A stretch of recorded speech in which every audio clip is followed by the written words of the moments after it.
할렐루야. 자, 이제 우리 하나님 말씀을 보겠습니다. 시편 16편의 말씀입니다. 시편 16편의 말씀입니다. 자, 16편의 말씀 함께 합독하시도록 하겠습니다. 시작. 하나님이여 나를 지켜주소서. 내가 주께 피하나이다. 내가 여호와께 아뢰되 주는 나의 주님이시오니 주밖에는 나의 복이 없다 하였나이다. 땅에 있는 성도들은 존귀한 자들이니 나의 모든 즐거움이 그들에게 있도다. 다른 신들에게 예물을 드리는 자는 괴로움이 더할 것이라. 나는 그들이 드리는 피의 전제를 드리지 아니하며 내 입술로 그 이름도 부르지 아니하리로다. 여호와는 나의 산업과 나의 잔의 소득이시니 나의 분깃을 지키시나이다. 내게 줄로 재어준 구역은 아름다운 곳에 있음이요 나의 기업이 실로 아름답도다. 나를 훈계하신 여호와를 송축할지라. 밤마다 내 양심이 나를 교훈하도다. 내가 여호와를 항상 내 앞에 모시며 그가 나의 오른쪽에 계심으로 내가 흔들리지 아니하리로다. 이러므로 나의 마음이 기쁘고 나의 영도 즐거워하며 내 육체도 안전히 살리니 이는 주께서 내 영혼을 수월에 버리지 아니하시며 주의 거룩한 자를 멸망시키지 않으실 것임이니이다. 주께서 생명의 길을 내게 보이시리니 주의 앞에는 충만한 기쁨이 있고 주의 오른쪽에는 영원한 즐거움이 있나이다. 아멘. 할렐루야. 네, 여기 이 말씀에 우리가 찾고 싶어하는 숨겨진 보화가 있습니다. 이 시편 16편 앞에 보시면 다윗의 믹담이라는 아주 작은 글자를 보시게 될 터인데요. 이 믹담이라는 단어의 뜻이 그렇습니다. 금 그리고 숨겨졌다. 아마 이 두 가지 뜻을 가지고 있을 거라고 학자들은 이야기를 합니다. 금 그리고 숨겨졌다. 땅속의 보물을 발견한 자가 그 모든 재산을 팔아 그 땅을 사서 보물을 획득하는 것처럼 저는 오늘 이 수요 중보 기도의 시간이 하나님 나라의 숨겨진 보물, 그 숨겨진 그 아름다운 신앙의 고백을 발견할 수 있는 그런 시간이 되기를 소망합니다. 이 보물 같은 기도가 바로 우리의 기도가 될 수 있기를 또한 소망합니다. 이 시는 이제 다윗의 시이죠. 다윗의 시인데요. 그는 어떤 위협 그리고 어떤 위험으로부터 도망하여 피난처를 찾고 있는 기도자로 보여지죠. 우리 1절의 말씀을 다시 한번 읽어보도록 하겠습니다. 시작. 하나님이여 나를 지켜주소서. 내가 주께 피하나이다. 네, 아마 다윗의 인생을 세 글자로 표현하자면 그는 늘 도망자였고 도피자였습니다. 질투와 살이로 가득한 이 사울 왕의 집요한 추격을 벗어나기 위해서 그는 오랜 시간 동안 피할 곳을 늘 찾아다녔습니다. 라마 나옳, 놉당, 가드, 아들람 굴, 모압, 헤렛 숲, 그리고 그일라, 십광야, 마온광야, 엔게디 동굴, 그리고 심지어는 원수의 땅인 블레셋에 피신하기도 했던 다윗이었죠. 사울 왕이 길보아 전투에서 죽고 난 이후에 그의 도피 생활은 이제 끝났구나 라고 생각할 수 있을지 모르겠지만 그렇지 않았습니다. 그는 아들 압살롬을 피해서 또 얼마나 피해 다녔습니까? 그에게 왕궁도 완전한 곳은 아니었습니다. 이 세상 그 어떠한 곳도 자신의 안전을 온전히 보장해 줄 수 있는 곳은 없다는 것을 그는 일찌감치 알고 있었습니다. 하나님보다 더 안전한 피난처는 없다. 그는 그래서 그렇게 늘 고백했습니다. 하나님이여 나를 지켜주소서. 내가 주께 피하나이다. 자, 여러분은 어디로 피하고 있습니까? 누구로부터 피하고 있고 누구에게 피신하고 있습니까? 나의 거처, 나의 세상살이는 좀 안전합니까? 좀 어려움을 당하거나 위협을 당할 때 하나님을 모르는 사람들도 피하러 다닙니다. 그러나 그들이 피하는 곳은 사람이거나 돈이거나 아니면 어떤 다른 힘을 의지하기도 하겠죠. 그러나 믿음의 사람들인 우리들은 완전한 피난처가 있습니다. 바로 우리 하나님이세요. 하나님보다 더 안전한 피난처는 없습니다. 그래서 우리도 고백을 하면서 이렇게 기도를 시작을 합니다. 하나님, 나를 지켜주옵소서. 내가 주님께 피합니다. 바로 이 고백이 우리 믿음의 시작입니다. 하나님께 피하는 자들은 하나님이 책임져 주십니다. 그러나 여러분, 우리의 고백은 여기서 멈출 수는 없어요. 더 나아가야 합니다. 그 다음 고백이 필요해요. 우리 2절의 말씀 함께 고백하겠습니다. 시작. 내가 여호와께 아뢰되 주는 나의 주님이시오니 주밖에는 나의 복이 없다 하였나이다. 아멘. 주는 나의 주님이시오니, 여기서의 이 주님은 바로 아도나이, 그러니까 나를 통치하소서, 나의 모든 것을 장악하소서라는 그런 뜻을 가지고 있습니다. 여러분, 다윗은 자신의 생사 여부가 자신을 미워하고 죽이려는 원수들의 수중에 있는 것이 아니라 하나님께 있음을 고백하면서 이렇게 나아가고 있는데, 그 신앙 고백으로 하나님, 나를 통치해 주옵소서. 내 모든 인생의 주권은, 내 생사 화복은 하나님 손에 달려 있습니다. 그렇게 고백하며 더 진한 사랑의 고백으로 나아가고 있습니다. 바로 그 고백이 이 고백이에요. 주밖에는 나의 복이 없다. 바로 그 고백입니다. 여러분, 주님을 나의 복으로, 나의 궁극적인 행복으로 고백한 사람은 이 세상의 모든 것을 가진 자보다 더 가진 자입니다. 더 이상 가질 것이 없어도 온전히 만족할 수 있는 사람. 주밖에는 나의 복이 없다. 여호와는 나의 목자시니 내게 부족함이 없으리로다. 우리는 항상 그렇게 고백합니다. 그런데 왜 우리는 주님을 나의 피난처로 삼으면서도 주님이 아닌 다른 곳에서 나의 행복을 찾고 나의 복을 계산하려고 하는 것일까요? 무엇이 더 채워져야 행복할까요? 무엇이 더 채워져야 감사할까요? 하나님이 나의 요구사항을 다 들어주시기 때문에 주밖에는 나의 복이 없다, 이렇게 말하는 것이 아니에요. 주밖에는 나의 복이 없다는 이 고백은 바로 이런 의미입니다. 당신 외에는 나에게 더 좋은 것이 아무것도 없습니다. 당신 외에는 나에게 더 나은 어떠한 선물도 없습니다. 그런 고백이에요. 여러분, 세상을 살다 보면 우리를 기쁘게 해주고 즐겁게 해주는 것이 정말 많죠. 그러나 더 살아보니 여러분 알게 되는 사실이 있지 않습니까? 우리를 기쁘게 해주고 즐겁게 해주는 이 세상의 모든 것들은 좀 어느 정도 유통기한이 있어요. 영원하지가 않습니다. 있다가도 없어지고 또 얻었다가도 빼앗기기도 하고, 이러한 것들에 빼앗긴 마음은 늘 초조하고 불안하기 짝이 없습니다. 여기에 우리의 궁극적인 행복, 참된 행복을 둘 수가 없어요. 우리는 이 시편의 고백처럼 주님만이 나의 복입니다. 그렇게 고백할 수 있기를 바랍니다. 한번 저를 따라서 한번 같이 고백해 보실까요? 주님만이 나의 복이십니다. 주님 밖에는 나의 복이 없습니다.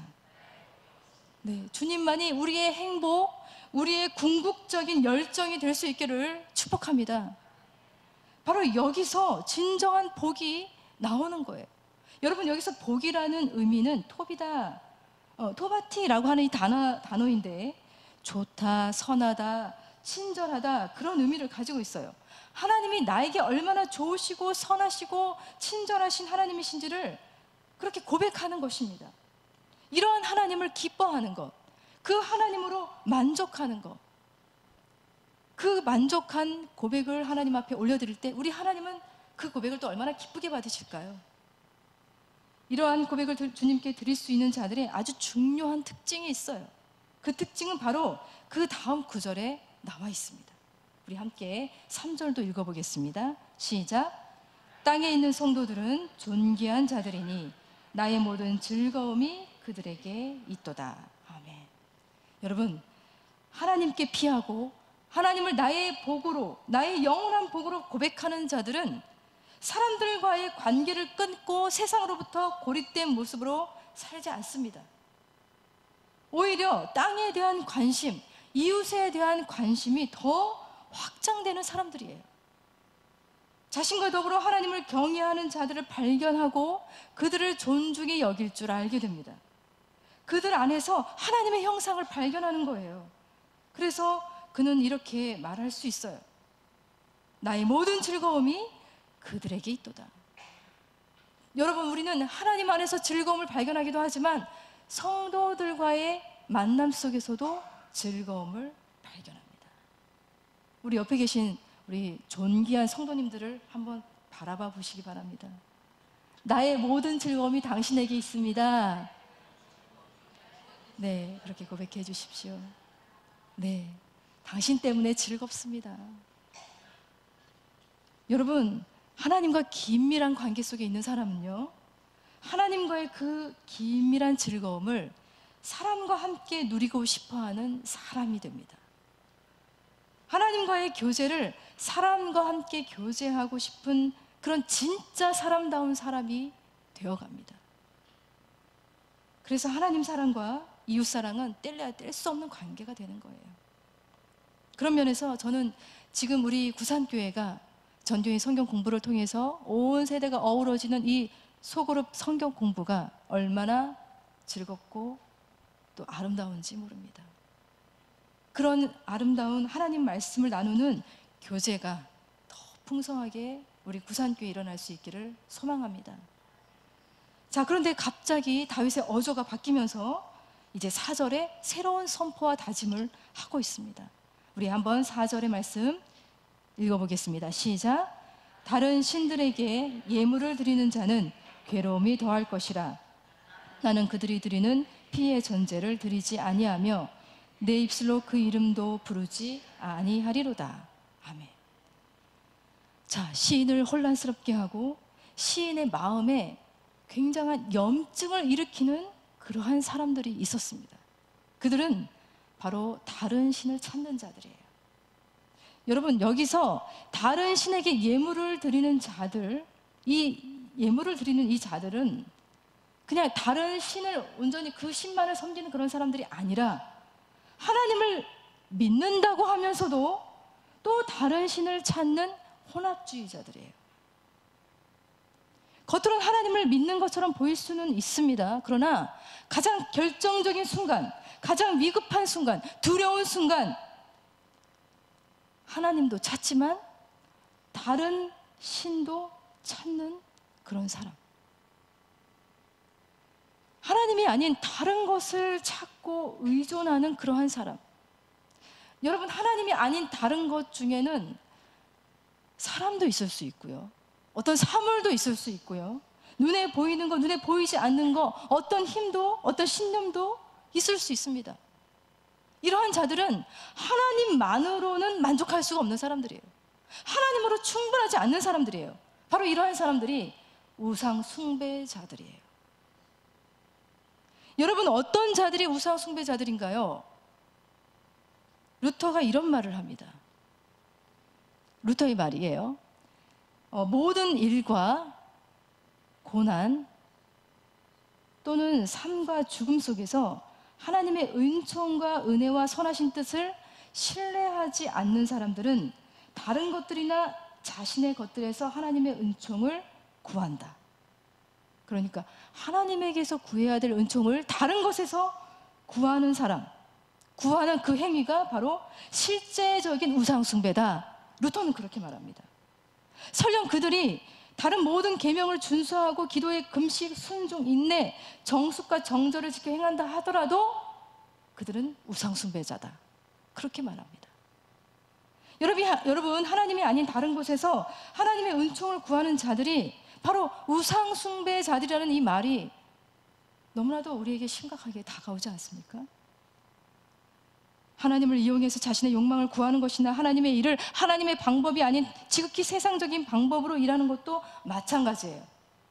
이와 같은 자들은 믿음이 약한 자들이 아니라 거짓된 믿음을 가진 자들이에요.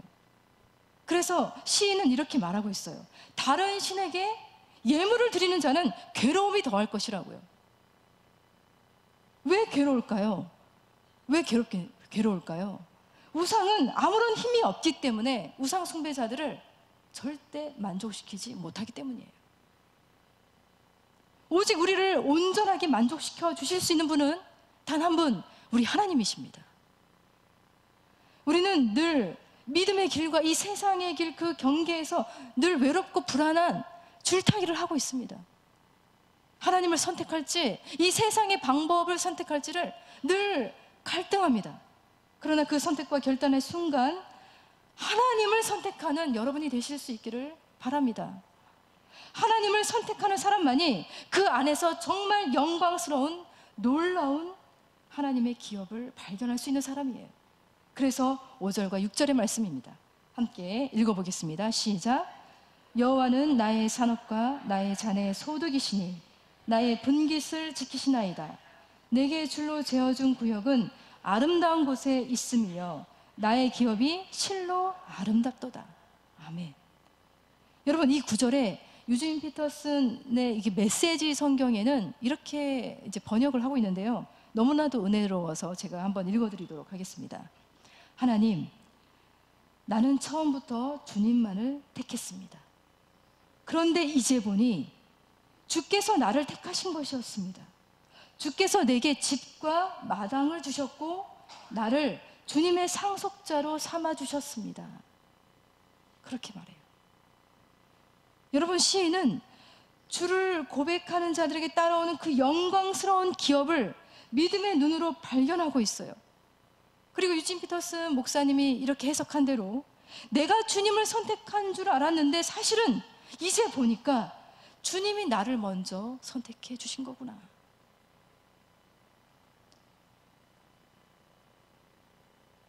그리고 그 안에서 더할 나위 없는 좋은 선물들이 가득하다는 것을, 풍요롭다는 것을 발견하게 되는 거예요. 여러분, 바로 이것이 복음이에요. 하나님을 믿는 것은 여러분 손해보는 것이 아니에요. 하나님을 믿는 것은 억울한 일을 당하는 것이 아닙니다. 여러분, 우리에게는 믿음을 가지고 있는 우리에게는 영광스러운 기업이 약속되어 있습니다. 여러분, 우리 하나님은 상 주시는 하나님이세요. 히브리서 11장 6절에 이런 말씀이 있어요. 믿음이 없이는 하나님을 기쁘시게 하지 못하나니 하나님께 나아가는 자는 반드시 그가 계신 것과 또한 그가 자기를 찾는 자들에게 어떤 분이시라고요? 상 주시는 이심을 믿어야 할지니라. 하나님은 상 주시는 하나님이세요. 그것을 믿음의 눈으로 본 자들의 이야기가 히브리서 11장의 말씀에 쭉 펼쳐져 있습니다. 그 중에는 아브라함이 있고 또 사라가 있고 모세가 있고 또 여러 많은 믿음의 사람들이 있습니다. 그들은 모두 다 하나님이 주실 기업, 더 나은 본향을 사모하면서 죽기도 하고 살기도 했습니다.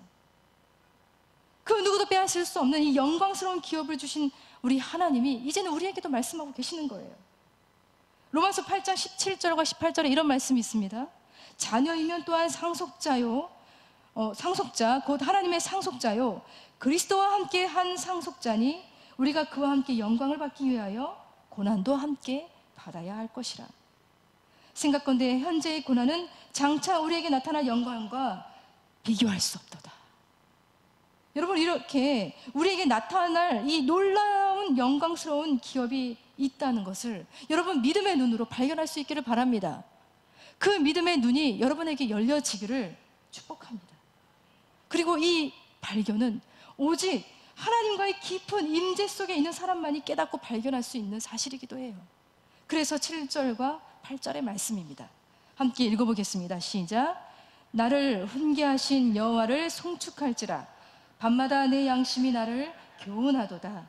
내가 여호와를 항상 내 앞에 모심이요 그가 나의 오른쪽에 계심으로 내가 흔들리지 아니하리로다.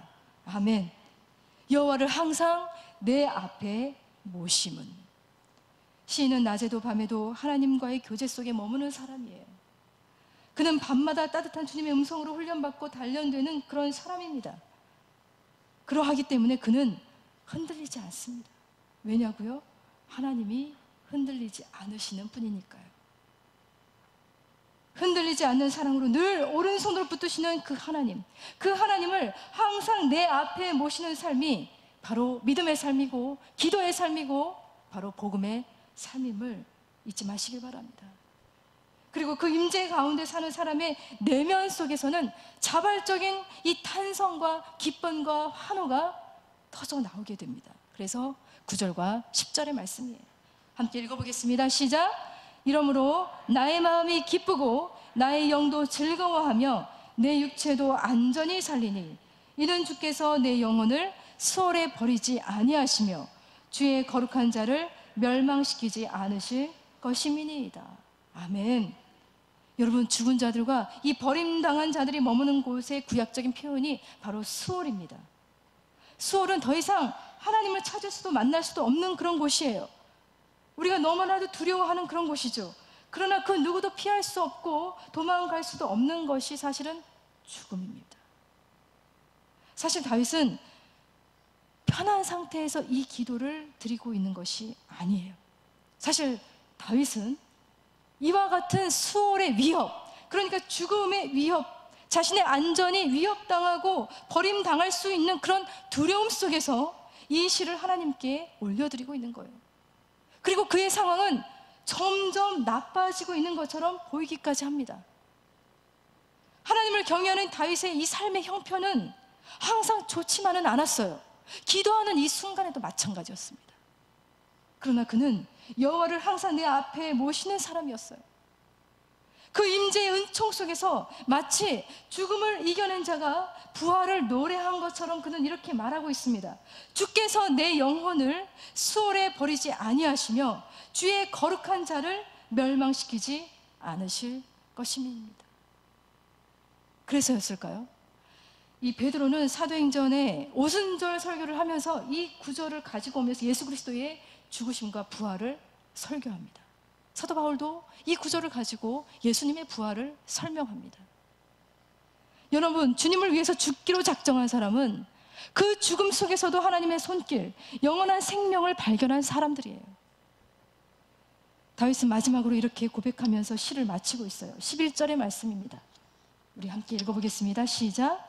주께서 생명의 길을 내게 보이시리니 주의 앞에는 충만한 기쁨이 있고 주의 오른쪽에는 영원한 즐거움이 있나이다. 아멘. 그는 주 안에서 생명의 길을 발견합니다. 주 안에서 발견한 이 충만한 기쁨, 영원한 즐거움을 발견하고 노래하고 있어요. 그의 영혼에 기쁨과 즐거움이 가득합니다. 여러분, 이렇게 즐거움으로 가득한 다윗의 모습을 한번 상상해 보십시오. 그는 아마 이 순간에도 춤추며 기뻐하며 찬양하고 있지 않았을까요? 그는 주님의 임재 속에서 극락의 기쁨을 발견하고 맛본 사람이에요. 이 세상의 그 어떤 기쁨보다 하나님이 주시는 그 기쁨에 취해 있는 사람. 여러분은 무엇에 취해 있습니까? 유통기한이 끝난 이 세상의 것에 취해 있습니까? 아니면 하나님이 주시는 그 기쁨에 취해 있습니까? 사실 우리의 삶은 점점 더 어려워질 수 있습니다. 점점 우리의 몸은 노쇠해질 수 있고요. 그리고 약해질 수 있고 상황도 제대로 풀리지 않을 수도 있어요. 그래서 우리는 춤추기보다는 서글퍼질 일들, 슬퍼할 일들이 더 많아질지도 모르겠습니다. 그러나 이 시인 다윗이 점점 어려워지는 그 상황 속에서도 늘 하나님을 선택하고 하나님께 피신하고 그에게 모든 상황의 통제권을 드리고 하나님과의 길, 깊은 그 임재 속에서 주밖에는 나의 복이 없습니다. 그렇게 고백하고 있어요. 그리고 주님 안에 있는 그 영광스러운 기업을 발견하고 충만한 기쁨 속에 취해 있던 그 다윗처럼 우리도 그러한 삶을 살았으면 좋겠습니다. 점점 힘들어지는 그 상황 속에서 계속해서 하나님을 찾고 하나님께 피하고 그 임재 속에서 즐거워하며 행복해하는 기도자가 될 수 있기를 여러분 축복합니다. 살아계신 하나님, 우리가 주님께로 피합니다. 우리의 상황이 좋을 때이든지 나쁠 때이든지 그 어떠한 순간에도 주님을 찾고 주님께로 피하고 싶습니다. 주님만이 우리의 피난처, 우리의 통치자이심을 고백합니다. 우리가 주님을 늘 모시고 사는 행복한 기도자가 되기를 원합니다. 주님의 깊은 임재 속에서 믿음의 눈이 밝혀져서 영광스러운 하나님의 나라의 기업을 발견하게 하여 주시옵시고, 주님 앞에 있는 충만한 기쁨과 영원한 즐거움을 날마다 누리게 하여 주시옵소서. 그리고 그 은혜 속에서 우리와 함께하는 자들, 우리의 가족들, 우리의 사랑하는 사람들, 우리의 자녀들, 우리 구산교회 모든 성도들이 함께 맛보며 기뻐하게 하여 주시옵소서. 예수님의 이름으로 기도드립니다. 아멘.